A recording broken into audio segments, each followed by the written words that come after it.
Argentina की बात, यहां राष्ट्रपति हेवियर मिलेई की पार्टी ने 26 अक्टूबर को हुए मिड टर्म चुनावों में जीत हासिल की। ये चुनाव उनके लिए बहुत अहम थे क्योंकि अमेरिकी राष्ट्रपति डोनाल्ड ट्रंप पहले ही कह चुके थे कि वह अर्जेंटीना को आर्थिक मदद तभी देंगे जब मिलेई चुनाव जीतेंगे। चुनाव में मिलेई की पार्टी को 40% से ज़्यादा वोट मिले। जीत के बाद मिलेई ने कहा कि आज से एक महान अर्जेंटीना बनाने की शुरुआत होती है।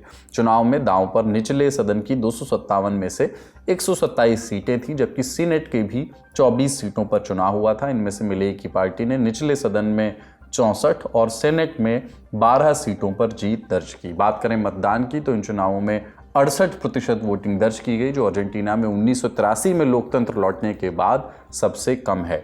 देश में वोट देना जरूरी है, लेकिन ना आने पर जुर्माना 50 सेंट से भी कम है, इसलिए लोग इसे गंभीरता से नहीं लेते हैं। मिलेई की ये जीत ट्रंप के लिए भी सफलता मानी जा रही है।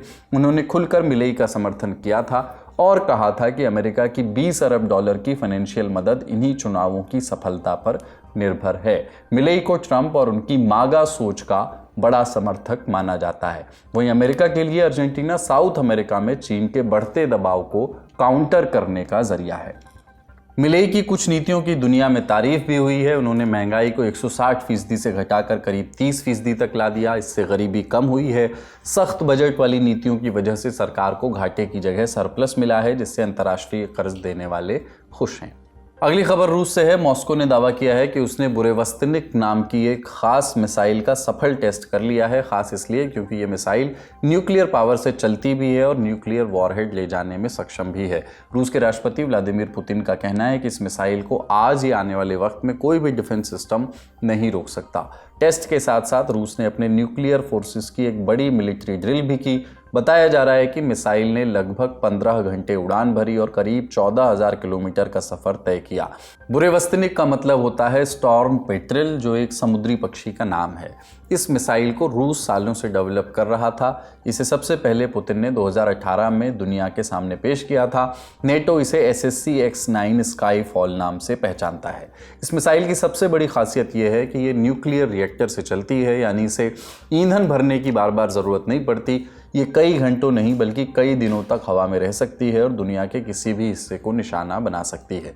रूस का दावा है कि ये मिसाइल बहुत नीचे भी उड़ सकती है, सिर्फ 50 से 100 मीटर की ऊंचाई पर। इतनी कम ऊंचाई पर उड़ने वाली मिसाइलों को रडार से पकड़ना मुश्किल होता है। अगली सुर्खी अमेरिका से। अमेरिकी विदेश मंत्री मार्को रूबियो ने कहा है कि अमेरिका पाकिस्तान के साथ अपने रिश्ते को मजबूत करना चाहता है, लेकिन भारत की कीमत पर नहीं। रूबियो ने कहा कि हमें पता है कि भारत पाकिस्तान के बीच पुराने तनाव हैं, लेकिन हमारा काम है कि जितने देशों के साथ हो सके दोस्ती के रास्ते ढूंढें। हम पाकिस्तान के साथ आतंकवाद के खिलाफ काम करते आए हैं और अब इसे और बढ़ाना चाहते हैं, लेकिन ये भारत या किसी और के साथ हमारे अच्छे रिश्तों की कीमत पर नहीं होगा। जब उनसे पूछा गया कि क्या भारत ने अमेरिका पाकिस्तान की नज़दीकी पर चिंता जताई, तो रूबियो ने कहा कि भारतीय डिप्लोमेसी में समझदार हैं। वे जानते हैं कि हमें कई देशों से रिश्ते रखने पड़ते हैं, उनके भी कुछ देशों से रिश्ते हैं। ये समझदारी विदेश नीति का हिस्सा है। पाकिस्तान के साथ अमेरिका के रिश्तों पर एक पत्रकार ने सवाल किया। पूछा कि क्या ये दोस्ती इसलिए बढ़ी क्योंकि ट्रंप ने भारत पाकिस्तान के बीच युद्ध रोकने में मदद की। इस पर रूबियो ने कहा कि नहीं, मुझे लगता है कि हमने इससे पहले ही पाकिस्तान से बात शुरू कर दी थी। हम उनके साथ रणनीतिक दोस्ती फिर से बनाना चाहते हैं। हमें लगता है कि हम कई चीज़ों पर एक साथ काम कर सकते हैं। देखते रहिए दी ललन टॉक। शुक्रिया।